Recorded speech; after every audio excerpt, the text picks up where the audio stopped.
every initiative, every project, and every dialogue aimed at ending the ongoing conflict between Israel and Palestine is a valuable effort for peace and humanity. Ladies and gentlemen, distinguished members of the High Delegation, I would like to begin my speech by respectfully greeting you on behalf of the Marmara Group Foundation from Turkey.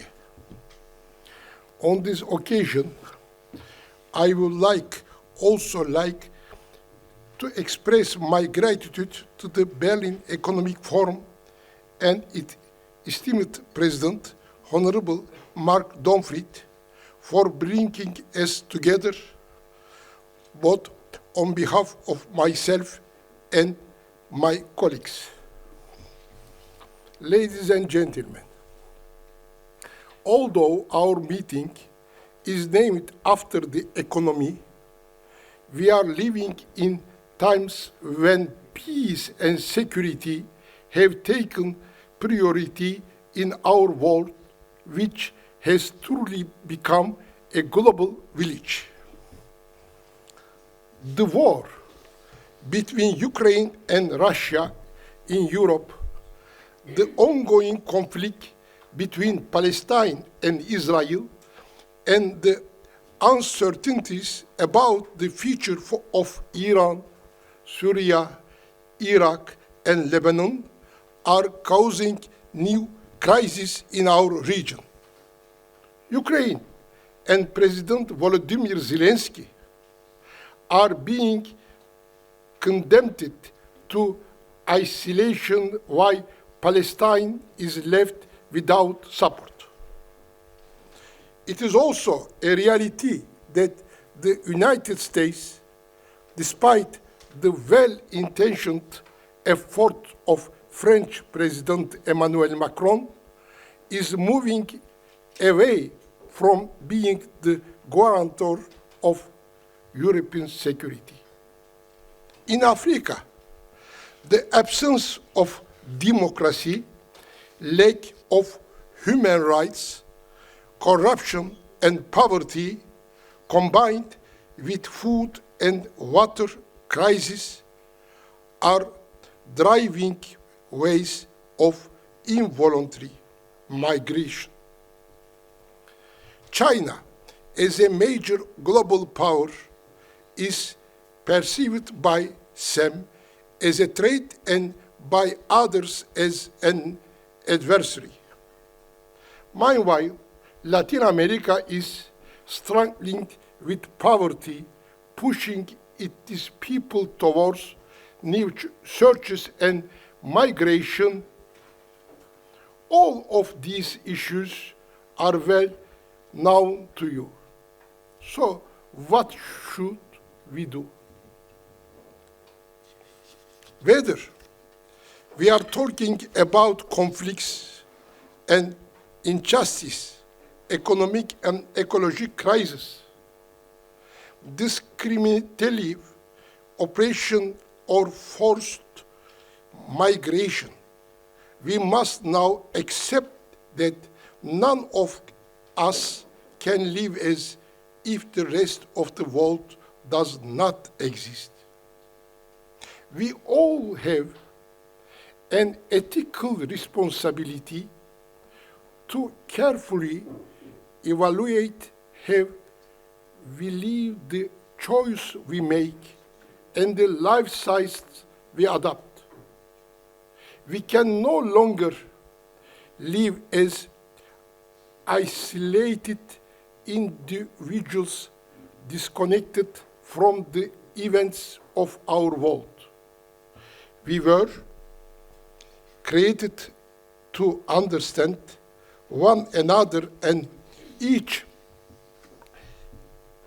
encounter is defined by how we respond to it. We are social beings sharing the resources of this world and this planet. In other words, we live in a global community. And because of this, We share common values that transcend national, political, religious, racial, or cultural boundaries. This ethical awareness is based on the universal dignity of humanity. If we accept the reality that we are moving towards a multipolar world, then instead of chaos, conflict, and confrontation, we must work towards a fair, orderly, and balanced multipolar world. Equality is a key here. The competition for power, which has led to wars and disaster for humanity in the past century, must be replaced with a new order based on equal rights, equal opportunities, and clear rules to be the fundamental principles of the multipolar world. In other words, every country should be able to find its play and play its role within a multipolar system.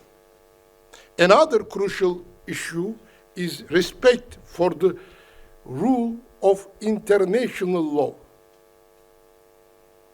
Regardless of their size of power, all countries are stakeholders in upholding the rule of international law. Above all, major powers must not forget their responsibility to fulfill their commitments and uphold the rule of law. In other words, there should be no double standard when it comes to legal compliance. Furthermore, multilateralism must be implemented effectively. Instead of solely prioritizing our own interests, we must take responsibility in managing global issues. Instead of tearing down the pillars of international cooperation, we should work to strengthen its foundations. Security, civilization, and development initiatives are now global concerns. To achieve this, economic growth in our interconnected world must be based on openness and mutual benefit. To summarize, parties must seek ways to become partners rather than rivals. Ultimately, I believe that we must strive to make a difference in the world. As political and opinions leaders, if we can work together towards a shared goal, leaving a world for our children that is better than the one we inherited or created, we can offer renewed hope. We must build a world where conflict and war are not the solution to disagreements and divisions, where all religions and races are treated with equal respect and without discrimination, where law, the universal language of humanity, is upheld and where the diversity of nature is preserved. To achieve this, dedication and dialogue will be the most essential paths forward. As I conclude my speech, I would like to mention the Berlin Initiative established within the framework of the Berlin Economic Forum. The Berlin Initiative is a peace initiative launched through the joint efforts of Dr. Yossi Beilin and Dr. Hiba Hüseyini. The Berlin Initiative is important for us. Every initiative, every project, and every dialogue aimed at ending the ongoing conflict between Israel and Palestine is a valuable effort for peace and humanity. Therefore, I sincerely appreciate and congratulate this initiative, which I consider important and valuable.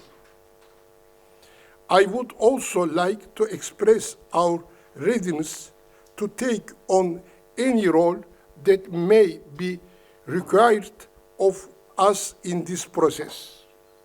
Furthermore, I extend my congratulations to Dr. Beilin and Dr. Hüseyini for launching such an initiative. Thank you for your kind attention and your interest. Thank you so much.